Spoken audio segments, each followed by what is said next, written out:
టెక్కలి ఎన్టీఆర్ నగర్లో నివాసం ఉంటున్న ఈదు చిన్నంనాయుడు జేమ్స్ హాస్పిటల్లో చికిత్స పొందుతున్నాడు.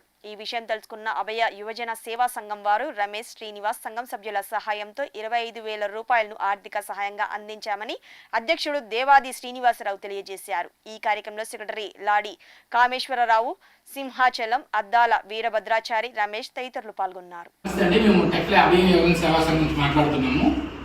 అయితే ఇటీవల టెక్కలి ఎన్టీఆర్ నగర్లో ఉన్నటువంటి ఈది చిన్ననాడైన అతను రోడ్ మార్గం నడుస్తున్నప్పుడు గుర్తు తెలియని వాహనం ఢీకొనడం చేత అతనికి యాక్సిడెంట్ జరిగింది.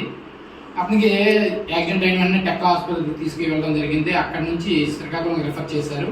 అక్కడ కూడా వారం రోజులు చికిత్స చేసి ఇక్కడ పరిస్థితి విషమంగా ఉందని చెప్పడంతో రాఘోల్ జేమ్స్ హాస్పిటల్ జాయిన్ చేయడం జరిగింది. వీళ్ళది చాలా నిరుపేద కుటుంబం.